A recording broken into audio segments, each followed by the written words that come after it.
A smart woman values her time. This is something that absolutely enrages me. I get so upset when I think about this. The fact that we're forced to live in the system where we are going to work and spending most of our waking hours at work in order to be a consumption society, having to earn money to survive infuriates me, because when you think about your life, when you get to the end of your life and you realize that more than half of it was spent sleeping and working, what else would you be doing with your time? You wouldn't be working your full-time job, really. Most of us wouldn't, unless it's something you truly enjoy. But the fact that you're coming home Monday through Friday, you have maybe 3 hours to yourself at the end of the day is extremely frustrating, and it feels like your life is being stolen. So here's what smart women do because they value their time. You've heard the saying, time is money. But what does that actually mean? That actually means, what can that money do for you? That money is going to free up so much of your time if you're not constantly having to work for it. A smart woman will use the environment that she's in to earn the currency that she needs to earn so that she can achieve freedom, because time is money to buy freedom. That's what people mean by that statement. They're not actually chasing the money. They're chasing what the money can do for them. What would having more time mean to you? What would you be doing if you didn't have to go to work? Maybe you would be spending more time with your family. Maybe you would be doing more things that enrich you and feel good. Maybe you would be doing more things to relax instead of having to rush from one project to the next and just be so exhausted at the end of the day. That's what a smart woman thinks about. That money is going to translate itself into more things that she can do that she wants in her life.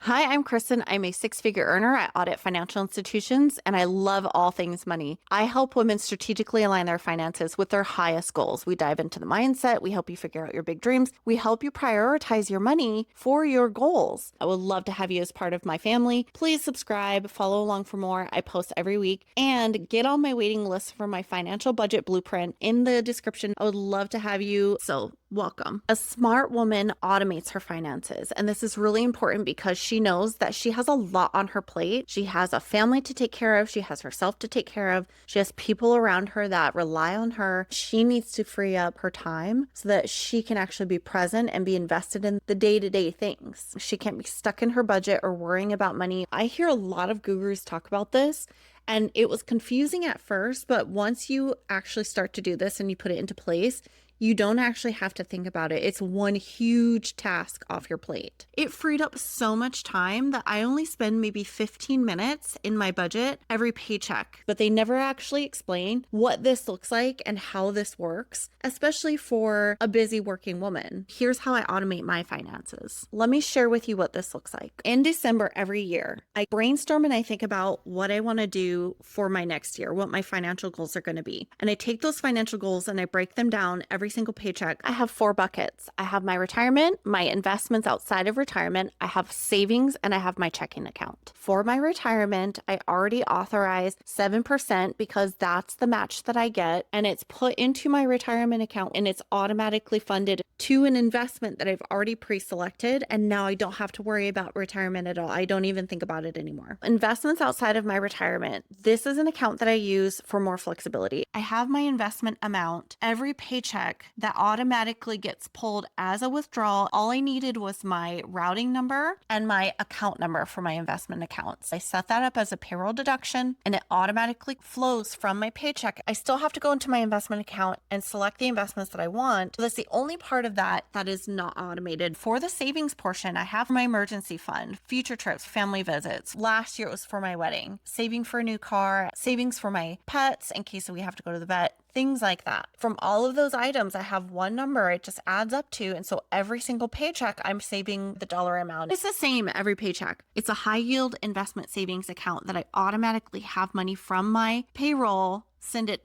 directly to my savings accounts. I don't have to think about it. I don't have to constantly be moving money around. And then everything else goes directly to my checking account. An additional way that I've automated my accounts is that I only use one credit card for all of my purchases. It's just generally safer, especially if I'm shopping online. Credit cards have higher protections for people instead of a debit card. I can go into that in another video if you're interested. I will put all of my expenses on one credit card and pay one bill so that I don't have a bunch of things coming out of of my checking account. It just feels a lot better. It feels a lot clearer and cleaner. I know exactly what's going into those accounts, and I don't have to worry about paying a bill and then having to wait for it to post where it looks like I have money in my account, but I actually don't have money in my account. And I'm just waiting for things to clear before I can spend any money. Once I had the automation set up, it freed up a lot of my mental energy. That's what automation looks like for a normal person like you and me. A smart woman tries a couple different things when it comes to budgeting. She tries spreadsheets, she tries apps, and she figures out what works best for her. Now, for me, it's just working on a simple spreadsheet that I've been using actually for almost a decade. That works for me. I don't really rely on a lot of apps. I don't feel comfortable, of course, being in the financial industry and with a lot of cybersecurity issues. I don't want to worry about my accounts being compromised because a third party didn't properly secure my data. I don't want to have,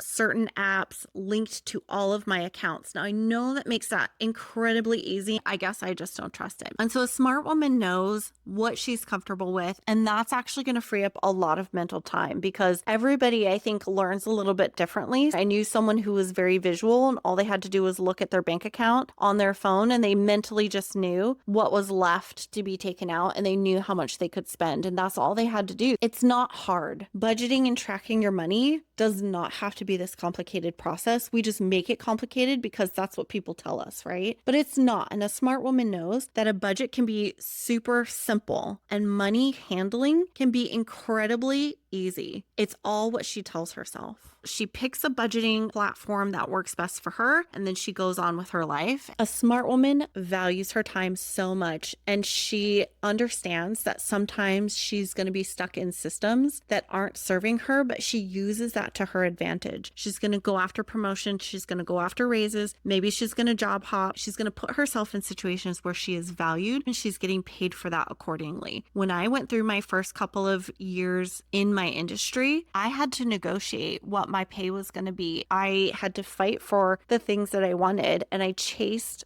I moved my camera. She's going to make this system work for her though. She's going to do everything in her power that she can control, right? Because she can't control anything else outside of her, but she knows she can control herself. She's going to make sure that she's using the system that we have today to benefit her and what she wants in the long run. At the end of the day, the entire goal of time is money is to get to freedom. Is there something that you know you need to be doing that you're just stuck on, that you feel like you will never get to that certain place that you need to get to? Is there a certain goal that you know you need to have that is going to give you more time, but maybe you haven't started it for whatever reason? Tell me more in the comments. I want to hear what your struggles are, what your challenges are, because I want every single woman watching this to be able to use her time wisely and be smart with the money that you're bringing in so that you can have ultimate freedom at the end of the day. You can have freedom while working a full-time job. I feel so free with my finances. I prioritize the money based on the things that I want and that I love. Money should feel good. As you start to earn more money, a smart woman will start to look at her life and pick areas of importance to start outsourcing things to give her more time because she needs the ability to be doing other things with her life instead of doing all the things and having everything on her shoulders. One of the things that I'm looking at is having a house cleaner. I don't like cleaning. My husband doesn't like cleaning. I feel like at this point in our lives, we can bring someone in to help us clean and keep things nice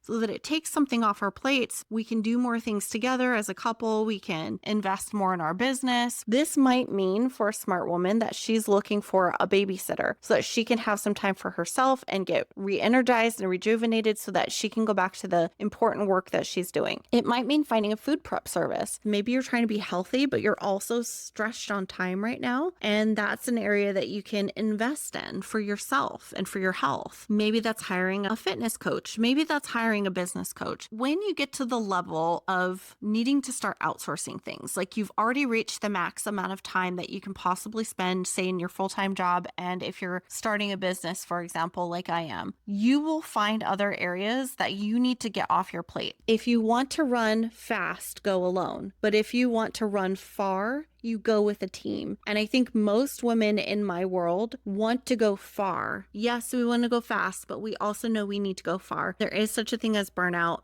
And one of the things that smart women realize is that they can't do everything all the time forever. You just can't. Where am I spending the most amount of time that is not giving me any value in return? It's just busy work. It's just something that I have to do at the end of the day or on a daily basis, and I don't have the energy for it. It's taking up some time. I could be spending time with my family. I could be working on my business. I could be showing up with more mental clarity, with more rest, and just feeling better. For each woman, that's going to be something very specific, but there is a certain point where smart women realize that they do have to spend some money to get more back in return. It's not considered a waste. It's not considered selfish. It's a necessity. And watch what happens when you do start to outsource some things, how much better you feel, how good things are going to be, how much more energy you're going to have, and how much more joy you're going to bring to every other area in your life because you've outsourced an area that you're not good at, you don't like, you don't want to do. It's taking up all your time. A smart woman doesn't feel guilty for doing that. She knows she's going to go far. She's going to have a team to help her get there. A smart woman understands it's not the dollar she's saving at the grocery store that's going to help her at the end of the day. It's going to be the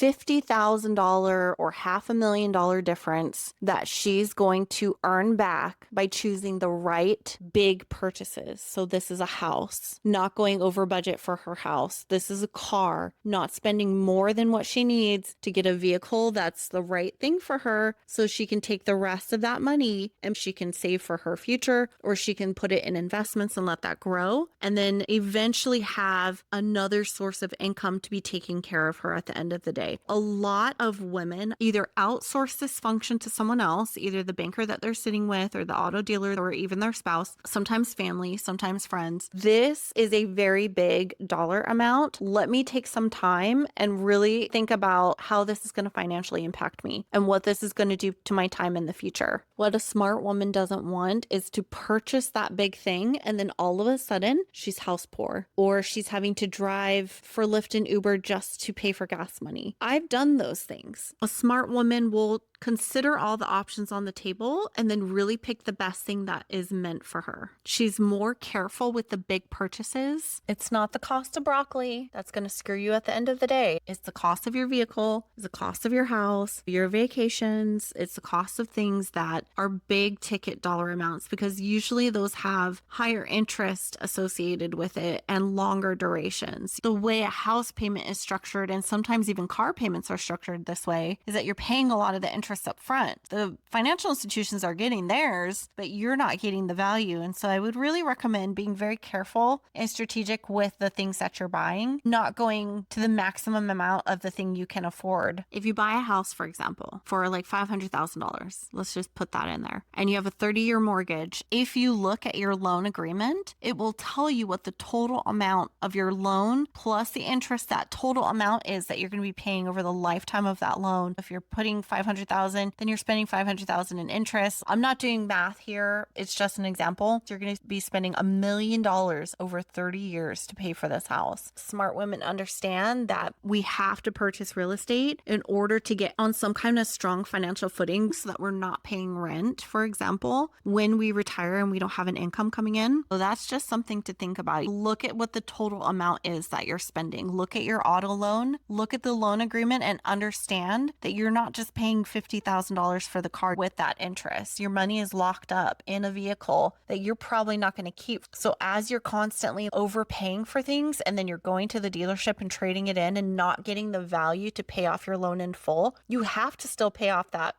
remainder of that loan. So what do? They put that into the new loan, the new car. You're not just paying $50,000 for the car, you're paying $80,000. Just be very careful. A smart woman understands that the big purchases are what will make or break her. At the end of the day, you work really hard, you want to have more freedom, you want to have more time. We should be feeling so much joy from our finances. There's a lot of people right now that just aren't. I have struggled with that for a long time and had to learn how to manage my finances in a healthy way that serves me and my family. I don't believe that we were just put here on this earth to just wake up, get ready for our job, drive to work, go to our jobs, be exhausted, drive home, have an hour to cook and clean and make dinner, and then have 3 hours to ourselves, and then we go to sleep, and we do that forever. We retire for a couple years to enjoy our lives, and then we die. I just don't think we were brought here to do that. If you are liking this content, I really appreciate it if you would like and subscribe. It really helps my channel. I am sending you so much love. We need so much more of that in the world. I want to honor you and treasure you for being here. If you want to learn how smart women value themselves by saying no, you're going to want to subscribe, because that's my next video in my Smart Woman series. I will see you in the next one.